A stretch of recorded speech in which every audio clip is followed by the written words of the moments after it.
tugtog ng aliwan. Ganap na alas 5 ng hapon. Yan po ang mga festival drum beaters natin ay magtatagisan ng galing sa tugtog ng aliwan. Siyempre, susundan po yan ng alas 7 ng gabi. Walang iba kundi ang ating now trending Pasakali Concert. Libre po yan at wala pong bayad. At syempre, sino bang makakasama po natin sa ating Pasakali Concert?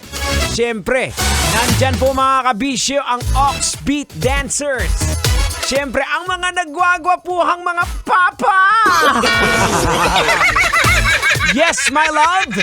At syempre, nandyan din po si Ricey Avelia, Arthur Miguel, at ang bandang Dilaw. Wow! Libre po ito sa harap po ng Aliw Theater, 7 o'clock in the evening. So, kita-kits po tayo sa day 1 ng ating Aliwan! Yes! Alright mga kabisyo, ito na, hindi na natin patatagalin. Ang bilis ng oras natin, ano? Huling hirit na po tayo, huling banat na po tayo. Ito na, pag-usapan na natin to. Ito na po mga kabisyo, kinumpirma po na tumalon ang babae at hindi nahimatay. Ito po ay hinggil sa napabalitang kahapon na babaeng munti ka nang masagasaan ng tren. Oh no! Kinumpirma po ng Light Rail Manila Corporation ngayong araw na sinadya pong tumalo ng babae at hindi po ito nag-collapse kahapon sa istasyon po ng LRT Doroteo Jose.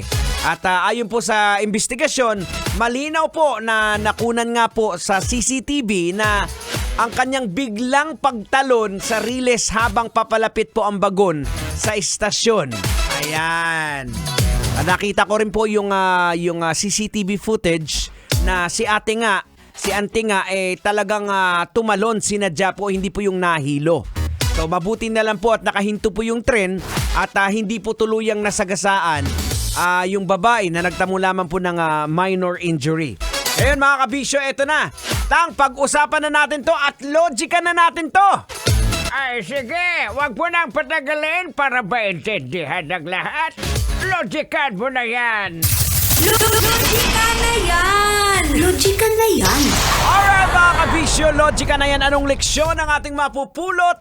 Anong aral ang ating madudukot? Boards, kailangan pa bang i-memorize yan?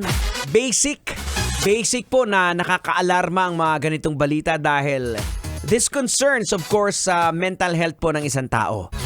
Hindi po ito nakakatawang pag-usapan dahil hindi po basic na gawain ng isang tao ang magpasagasa sa tren. Maliban na lang kung ito po ay may pinagdadaan ng matindi. At mga kabisyo, alam po natin ng lahat ito. Ito po ay isang kasalanan sa Diyos ang magpatiwakal. Dahil alam nating lahat na ang buhay po natin ay hiram lamang po natin ito sa may kapal. Wala po tayong karapatan para kitilin ang ating mga sariling buhay. Malinaw po yan na nakasaad po sa Bible. Na sinasabi po na hindi ba ninyo alam ang inyong katawan ay templo po ng Espiritu Santo na nasa inyo na ipinagkaloob ng Diyos sa inyo.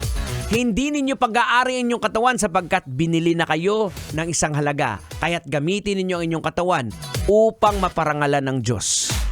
Mga kabisyo, now, logican po natin. Ang balak po ng babae na magpasagasa po sa LRT sa pamamagitan po ng pagtalon at pag-upo sa gitna ng riles ay maaari pong dulot po ng malalim na problema sa kalusugan ng pag-iisip. Tulad po ng depresyon o iba pang mga kondisyon o pakiramdam ng kawalan ng pag-asa, impulsiveness at pagtakas sa problema. Mga kabisyo, hindi po madali po itong problema.